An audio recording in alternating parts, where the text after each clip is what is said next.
Selamat sore Bapak Ibu sebangsa setanah air, salam sehat bagi kita semua. Hari ini, Senin 5 Juli 2021, saya, Jody Mahardi, juru bicara Menteri Koordinator Bidang Kemaritiman dan Investasi, akan menyampaikan perkembangan terbaru pemberlakuan pembatasan kegiatan masyarakat darurat di Pulau Jawa dan Bali. Pertama-tama perlu saya ingatkan, PPKM Mikro tetap berlaku di 27 provinsi lainnya di Indonesia. Bagi gubernur dan bupati wali kota di luar Jawa Bali, tetap pertahankan zona hijau dan kuning, dan segera turunkan indikator-indikator yang menjadikan kabupaten dan kota masuk zona merah dan orange. Kita semua menghadapi pandemi bersama-sama. Keberhasilan satu wilayah tidak ada artinya kalau tidak seluruh Indonesia berhasil kendalikan COVID-19. Kesatuan dan solidaritas bersama akan jadi kunci keberhasilan kita. Bapak, Ibu, Saudara sebangsa setanah air, PPKM darurat berlaku di 48 kabupaten kota yang telah diases berada pada pandemi level 4 dan 74 kabupaten kota pada level 3. Apakah arti level atau tingkat situasional 3 dan 4? Tingkat situasional 3 adalah situasi penularan di tingkat komunitas bertambah tinggi. Sementara kapasitas tambahan untuk merespon terbatas dan layanan kesehatan menjadi kewalahan. Sedangkan tingkat situasional 4, penularan tidak terkontrol dan kapasitas respon sistem kesehatan sangat terbatas dan tidak ada tambahan kapasitas yang tersedia sehingga memerlukan tindakan ekstensif untuk menghindari layanan kesehatan kelebihan beban yang akan menyebabkan morbiditas dan mortalitas yang terus naik. Bagi para pimpinan daerah yang perlu memahami lebih kategorisasi ini, panduannya adalah Considerations for Implementing and Adjusting Public Health and Social Measures in the Context of COVID-19. Sebuah interim guidance yang dikeluarkan WHO pada 14 Juni 2021 yang telah diturunkan dalam Kemenkes RI nomor 4805/2021 tentang indikator penyesuaian upaya kesehatan masyarakat dan pembatasan sosial dalam penanggulangan pandemi coronavirus disease 2019. Mari kita kerja keras bersama-sama, bergotong royong, agar level situasi yang saat ini di level tertinggi 4 dan kemudian level 3 segera turun. Agar kegiatan sosial masyarakat dapat diatur kembali seperti situasi sebelum PPKM darurat. Atau seperti pengaturan PPKM Mikro pada zona kuning dan hijau. Bapak Ibu sebangsa dan setanah air, untuk mencapai tujuan menurunkan tingkat situasional level 3 dan 4, pemerintah akan memperkuat tracing, testing, dan treatment. Khusus tracing dan testing atau telusur dan periksa akan ditingkatkan menjadi 3 sampai dengan 4 kali lipat dari saat ini. Dan peningkatan tes akan disesuaikan dengan tingkat positivity rate mingguan. Semakin tinggi rasio konfirmasi positif, semakin banyak tes harus dilakukan. Pemerintah pusat dan daerah akan tambah petugas dan alat tes, sementara masyarakat harus proaktif, berani dites, dan jujur saat di tracing. Hari ini Koordinator PPKM Darurat juga melakukan rapat dengan para gubernur, bupati, dan wali kota serta aparat terkait untuk mengevaluasi PPKM Darurat di 3 provinsi, yakni Banten, DKI Jakarta, dan Jawa Barat. Berdasarkan data yang dihimpun untuk melihat indikator mobilitas masyarakat dengan menggunakan Facebook Mobility, Google Traffic, dan Nightlight dari NASA. 3 indikator tersebut dibuat indeks komposit gabungan untuk menggambarkan mobilitas masyarakat secara umum. Berdasarkan analisis historis, dibutuhkan penurunan mobilitas 30% untuk menurunkan jumlah kasus.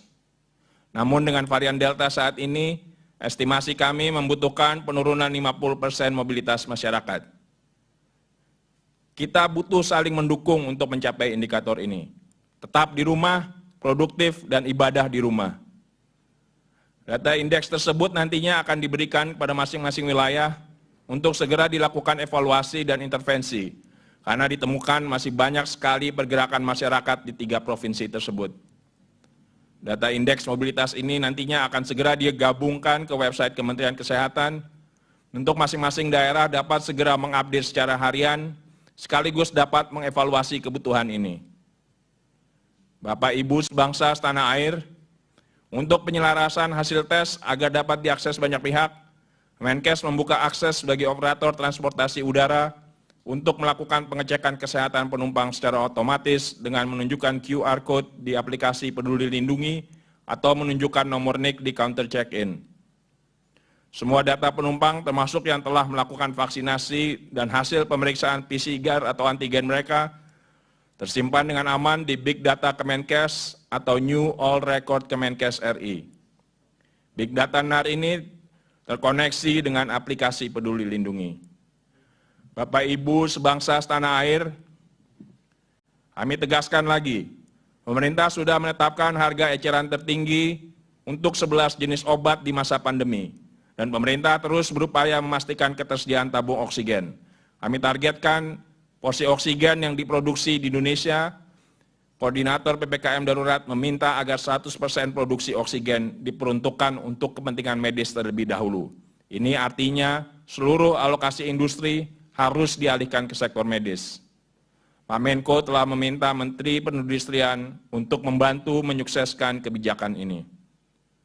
Jangan mencoba-coba jadi spekulan, jangan menimbun yang memanfaatkan keadaan di tengah banyaknya permintaan obat. Hukum akan bertindak. Pemda akan membentuk satgas khusus untuk memastikan ketersediaan oksigen, obat, dan alkes. Sementara aparat Polri akan menindak tegas para spekulan penimbun tabung oksigen. Bagi masyarakat umum, laporkan jika menemukan oknum yang menimbun obat dan menjual di atas harga yang sudah ditentukan. Mereka yang menari di atas duka kita adalah penjahat kemanusiaan. Bapak, Ibu yang saya hormati, kita tidak dalam kondisi normal. Lebih dari 29.000 saudara-saudari kita baru saja terinfeksi COVID-19 dan 500 lebih di antara mereka meninggal dunia. Mereka adalah bapak, ibu, saudara, tetangga, kolega kita. Ingin tahu bagaimana cara menyelamatkan mereka? Taati aturan PPKM darurat. Maka penyebaran virus melandai, rumah sakit dan tenaga kesehatan akan berkurang beban dan perawatan akan lebih fokus. Kesembuhan akan makin tinggi. Patuhi aturan PPKM darurat, jaga jarak, tetap di rumah, pakai masker, double masker lebih baik, dan cuci tangan, pertahankan kebersihan dan kesehatan lingkungan. Maka kita tidak perlu menjadi kasus baru yang menambah beban tenaga kesehatan dan lindungi diri kita segera dengan divaksinasi. Kemenkes telah mengatur pengalokasian vaksin distribusi hingga mekanisme pelayanan vaksinasi dalam masa PPKM darurat. Segera divaksinasi ke pelayanan vaksinasi COVID-19 terdekat.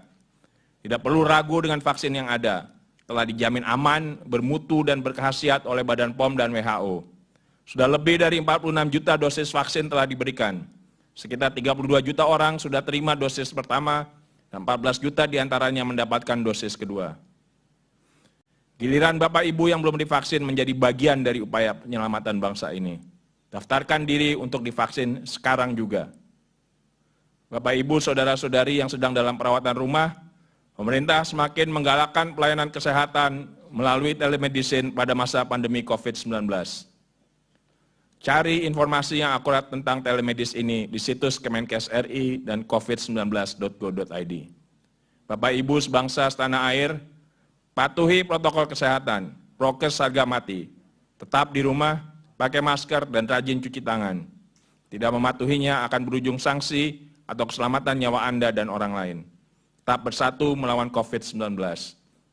Semoga Tuhan melindungi dan menyehatkan seluruh bangsa Indonesia.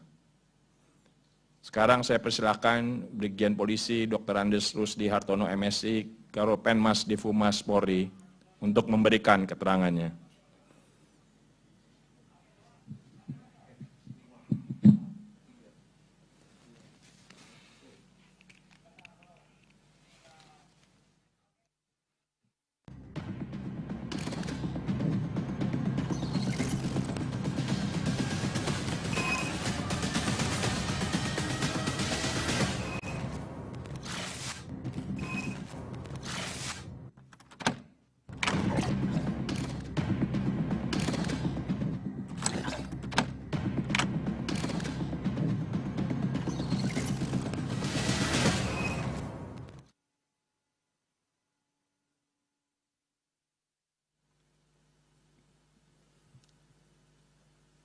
Assalamualaikum warahmatullahi wabarakatuh. Salam sehat untuk kita semua. Bapak, Ibu, Saudara, setanah air yang saya hormati dan saya banggakan. Dalam situasi kekinian, tentunya Polri memahami pembatasan aktivitas masyarakat yang dilakukan oleh pemerintah melalui kebijakan PPKM darurat, merasa tidak nyaman bagi masyarakat.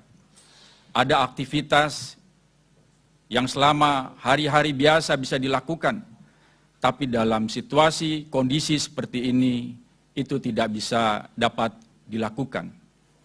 Kami dari Polri sangat memahami situasi ini, tetapi kebijakan yang diambil oleh pemerintah didasarkan dengan situasi kekinian, di mana kita ketahui infeksi dari virus corona terhadap masyarakat di Indonesia itu semakin banyak. Tentunya Polri memegang azas solus populi supreme lex exto, yaitu hukum tertinggi adalah keselamatan masyarakat. Keselamatan rakyat menjadi hukum tertinggi, sehingga hal-hal yang dilakukan oleh Polri beserta instansi yang lainnya tidak lain dan tidak bukan bagaimana menjaga keselamatan rakyat Indonesia.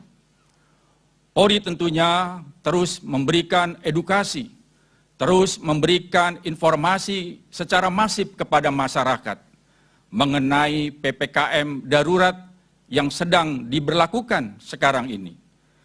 Dengan informasi, edukasi, diharapkan masyarakat memahami dan secara sadar akan melaksanakan segala aturan-aturan yang terkait dengan PPKM darurat ini. Dan tentunya juga Polri melakukan aktivitas deteksi intensif terhadap berbagai informasi, berbagai isu-isu yang berkembang di masyarakat, dan tentunya mempersiapkan langkah-langkah antisipasinya. Isu-isu tentang kelangkaan obat, isu-isu tentang kelangkaan oksigen, ini tentunya menjadi perhatian dari Polri bagaimana isu-isu itu bisa ditanggulangi.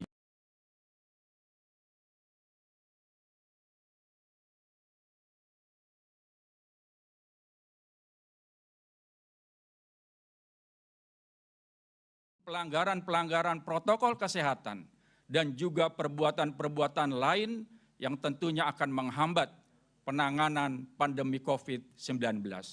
Situasi sulit ini jangan dimanfaatkan oleh pihak manapun untuk mencari keuntungan, jangan menimbun, jangan berspekulasi terhadap situasi sulit sekarang ini. Karena yakinilah Polri akan melakukan tindakan-tindakan yang tegas terhadap segala perilaku-perilaku yang merugikan masyarakat banyak, hanya untuk kepentingan pribadi. Sekali lagi, yakini Polri akan melakukan tindakan tegas terhadap perilaku-perilaku yang tidak bertanggung jawab dalam situasi sulit seperti ini. Ini saja yang dapat kami sampaikan. Tetap bersatu melawan COVID-19.